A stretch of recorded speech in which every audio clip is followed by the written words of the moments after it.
জুবিন শোকের আবহেই সোমবার post Malone show.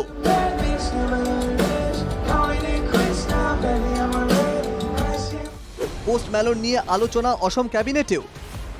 Malone show নিয়ে অসংলগ্ন মন্তব্য মুখ্যমন্ত্রী। আজি আমি কেবিনেটতে সিদ্ধান্ত লৈছোঁ যে আমি কোনেও আৰু শ্ব' চাব যাব নালাগে, ডেকা ল'ৰা ছোৱালীক সুযোগ দিব লাগে। সিদ্ধান্ত মানে এনে কথা পাতিছোঁ নিজৰ ভিতৰত। জুবিনৰ চিনেমা চোৱা নাই কাৰণে মই পোষ্ট ম্যালোন আদিও চাব নাই যোৱা, একেবাৰে লাষ্টত যাম গোটেইখিনি কৰি। পোস্ট ম্যালোন শো নিয়ে একবার এক এক কথা বলছেন মুখ্যমন্ত্রী। রই রই বিনালে দেখেননি বলে পোস্ট ম্যালোন শোতেও যাবেন না। একদিকে কথা বলছেন মুখ্যমন্ত্রী, আবার অন্যদিকে বলছেন যুব প্রজন্মকে সুযোগ করে দিতেই পোস্ট ম্যালোনে না যাওয়ার সিদ্ধান্ত নিয়েছেন তারা। রবিবার ক্যাবিনেটেও আলোচনা হয়েছে এ নিয়ে। আনকি অখিল গগৈয়ে হৰ্ণবিল ফেষ্টিভেল চাব গৈছে, আমিহে ক'তো যোৱা নাই।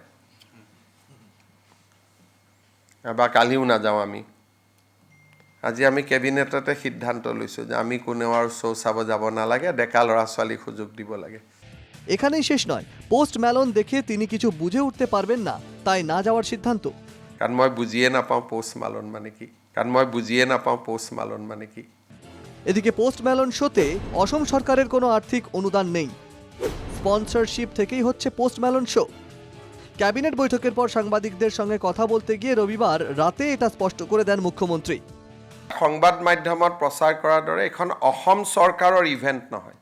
আমি মাত্ৰ ফিল্ড দিছোঁ, সহযোগিতা কৰিছোঁ, কিন্তু আমাৰ ইভেণ্ট নহয়, আমি তাত কোনো চাব নাযাওঁ।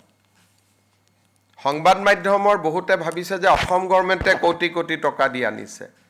আমাৰ ইয়াত কোনো ফাইনেন্সিয়েল ইনভলভমেণ্ট নাই আৰু আমি তাত জড়িতও নহয়। আমি মাত্ৰ ভেটেনাৰী ফিল্ডখন দিছোঁ, 20-30 লাখ টকা যদি কিবা ডিপাৰ্টমেণ্টে খৰচ কৰিছে তাকো মই মানাই কৰিছোঁ, পিছত মই খবৰ ল'ম। কিন্তু এইখন ইভেণ্ট বুক মাই শ্ব'ৰ পৰা হৈছে, অসম চৰকাৰ ইয়াত জড়িত নহয়। এখানেই শেষ নয়, জুবিন গার্গ বেঁচে থাকতেই চূড়ান্ত হয়ে গিয়েছিল পোস্ট ম্যালোন শো। জুবিনও শো নিয়ে কোনো আপত্তি প্রকাশ করেননি, এটা স্পষ্ট করে দিয়ে মুখ্যমন্ত্রীর দাবি। সংবাদ মাধ্যমত প্ৰচাৰ কৰাৰ দৰে এখন অসম চৰকাৰৰ ইভেণ্ট নহয়। আমি মাত্ৰ ফিল্ড দিছোঁ, সহযোগিতা কৰিছোঁ, কিন্তু আমাৰ ইভেণ্ট নহয়, আমি তাত কোনো চাব নাযাওঁ। সংবাদ মাধ্যমৰ বহুতে ভাবিছে যে অসম গভৰ্ণমেণ্টে কোটি কোটি টকা দি আনিছে।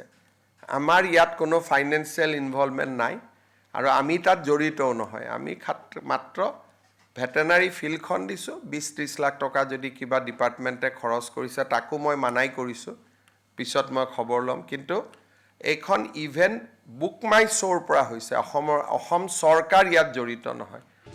উল্লেখ্য, পোস্ট ম্যালোন শো নিয়ে বিরোধীদের এক প্রস্থ অভিযোগ ছিল। সাংবাদিক সম্মেলনে রবিবার একসঙ্গে সব প্রশ্নের জবাব দেন মুখ্যমন্ত্রী। যদিও মুখ্যমন্ত্রী সরকারি অনুষ্ঠান নয় বলে চালিয়ে দিলেও সরকারি পৃষ্ঠপোষকতাতেই হচ্ছে পোস্ট ম্যালোন শো।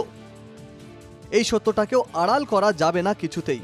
তাই মুখ্যমন্ত্রী স্পষ্টীকরণ দিলেও এটাও সত্যি যে পোস্ট ম্যালোন শো নিয়ে বিরোধীদের অভিযোগ আংশিক সত্য। Bureau report, NKTV Bangla.